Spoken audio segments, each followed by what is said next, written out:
But I find it hard to teach, hard to believe you could teach the Enlightenment very well if you completely ignore the Reformation. Aside from saying that it got the church out of the way. Thank goodness the Reformation happened. This is pretty much all they say about it in there, is that it got the church, it reduced the church's power so that science and enlightenment could finally happen. That is not a genuine, full tale of the story, okay? As is often the case. You know, sometimes we leave things out just for expediency. We can't include everything because it's just too much. Okay, but I think it does a disservice to the history to leave it out or to say, oh, it got it out of the way, got religion out of the way. So to that point, I'm gonna attach. I'm going to reunify for Summit the Protestant Revolution or Reformation with the Enlightenment. So, if you don't know what this is, raise your hand. Oh, a bunch of hands still down. So, okay, one of you tell me what the Protestant Reformation is then. Wow. Liars! There's liars in here. You got your hand up still, kind of. Can you tell me what the Protestant Reformation is? No, I cannot. No, I cannot, she said. All right, so you have the Catholic Church in Europe has very firm control over the population on the continent.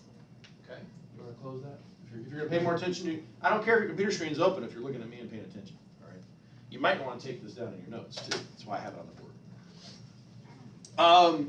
But there are some individuals that are starting to question. And the Enlightenment piece in Summit, they talk about the people that question the authority. But they don't talk about the ones from within the church that affect the change. People like Martin Luther, people like John Calvin that are standing up to the authority of the Catholic Church and saying, wait a minute, That's not right. where do you get the authority? Why do we have to bow down to a pope? So that's one of the problems that Martin Luther has with the Catholic Church. And he says, sola scriptura, this idea that the final authority when it comes to religion for Christians comes not from the Pope, but from the Bible. Because the Bible is the Word of God revealed to man. So if you're going to have a dispute or you want to know how to behave as a Christian, you don't use the Pope as the final authority. And they can't make up extra rules. And. There are several things that Protestants have a problem with the Catholic Church. That's why they're called Protestants. They protest against the Catholic Church. And they end up forming multiple, by the time it's done, multiple denominations of Protestant faiths. They're all Christians, but they believe the authority, final authority, lies in the Bible alone, not in the church. Any of the churches, for that matter, to include their own, the ones they establish. So if you're a Lutheran, or a Calvinist, or if you're a Baptist, or if you go to the Church of Christ, or whatever, all of those are denominations. You are considered a Protestant. Did you know that? No. Some of you might be like, well, I didn't know I was a Protestant. Are you a Lutheran? Yeah, I was raised Lutheran. So anyway, what I want you to do for today is learn a little bit, basic information, definition of the Protestant Revolution. I keep saying revolution. Protestant Reformation. It is kind of a revolution, though. It's very revolutionary. I want you to basic details of their work. What is Luther known for? What did he do? What is Calvin known for? What did he do? There are other big players in the Protestant Reformation. These are the two that usually come to the top of my mind when I think of it, okay? Why is the Protestant Reformation so vital to understand when learning about the Age of Enlightenment? Well, if you look at the dates, this happened in the 50 years prior to the start of the Age of Enlightenment. They are connected. The figures in your resources, the names that you see, those men, almost all of them are Protestants. And they take their philosophy, some of them are philosophers.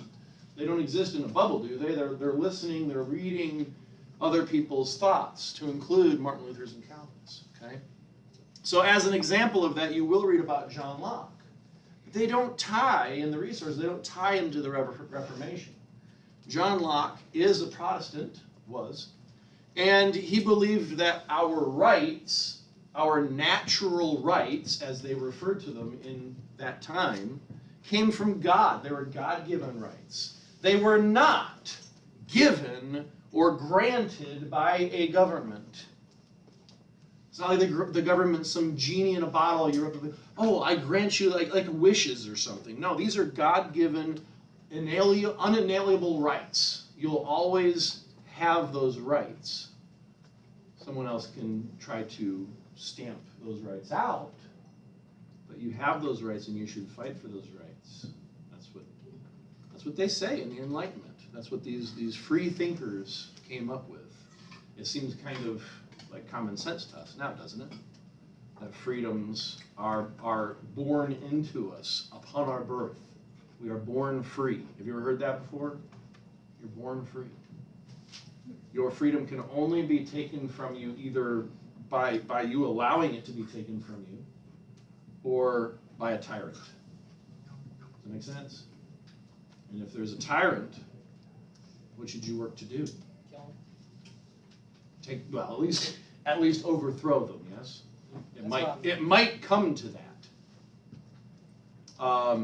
Locke, amongst others, believe that if a government ever comes to the point where they no longer protect their citizens' rights, because that's what the government was supposed to do, it's supposed to protect their citizens' rights, not to grant them. They're not theirs to grant.